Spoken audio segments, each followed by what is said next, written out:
جن سنتوں کو سنت مؤکدہ کہا جاتا ہے، اس کا مطلب یہ ہے مؤکد کا لفظ تاکید سے نکلا ہے۔ تاکید کا مطلب کہ ان سنتوں کی تاکید بہت زیادہ ہے، ان کی اہمیت شریعت میں بہت زیادہ ہے۔ چنانچہ حدیث شریف کے اندر آتا ہے، حضور علیہ الصلاۃ والسلام نے ارشاد فرمایا، فجر کی جو 2 سنتیں ہیں ان کے بارے میں ارشاد فرمایا، لا تدعوہما ولو طاردتکم الخیل۔ یہ ابو داؤد شریف کی روایت ہے کہ فجر کی 2 سنتوں کو مت چھوڑو اگرچہ تمہیں گھوڑے روند دیں، یعنی اگر تمہیں گھوڑے روند دیں تب بھی فجر کی نماز سے پہلے کی 2 سنتوں کو نہ چھوڑو۔ اب اس سے پتہ چلتا ہے کہ اس کی کتنی اہمیت ہے۔ اسی طرح ایک حدیث میں آتا ہے، حضور علیہ الصلاۃ والسلام نے ارشاد فرمایا، من صلی 12 رکعۃ فی یوم واحد ولیلۃ بنی لہ بیت فی الجنہ، جو دن اور رات میں 12 رکعت پڑھ لے، یعنی جو سنت مؤکدہ ہیں 12 رکعات، اس کے لیے اللہ تعالیٰ جنت میں گھر بناتے ہیں۔ اور پھر ایک دوسری حدیث کے اندر حضرت عائشہ رضی اللہ تعالی عنہ کی روایت ہے، اس میں حضرت عائشہ رضی اللہ تعالی عنہ نے اس کی وضاحت کی ہے۔ حضور علیہ الصلاۃ والسلام کا فرمان ہے، من صابر علی 12 رکعۃ من السنۃ بنى اللہ لہ بیتا فی الجنہ، کہ جو 12 رکعت سنت نمازوں کا اہتمام کرے اللہ تعالیٰ اس کے لیے جنت میں گھر بناتے ہیں۔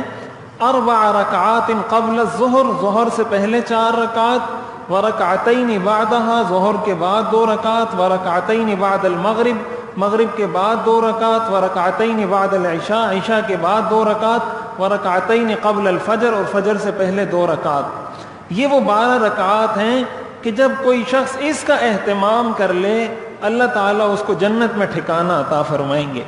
اب اس کی فضیلت کتنی زیادہ ہے، اور اس سے بڑھ کر ایک اور حدیث میں آتا ہے، من حافظ علی 4 رکعات قبل الظہر و4 بعدها حرمہ اللہ علی النار، کہ جو ظہر سے پہلے 4 رکعت اور ظہر کے بعد 4 رکعت سنت پڑھ لیا کرے، ایسے شخص پر اللہ جہنم کی آگ کو حرام کر دیں گے۔ یہ ترمذی شریف کی روایت ہے۔ چنانچہ اسی لیے احادیث میں آتا ہے کہ حضور علیہ الصلاۃ والسلام ان سنتوں کو کبھی بھی نہیں چھوڑتے تھے، ان سنتوں کا آپ نے ہمیشہ اہتمام کیا ہے، اس لیے ان کو مؤکد کہا جاتا ہے کہ یہ سنت مؤکدہ ہے،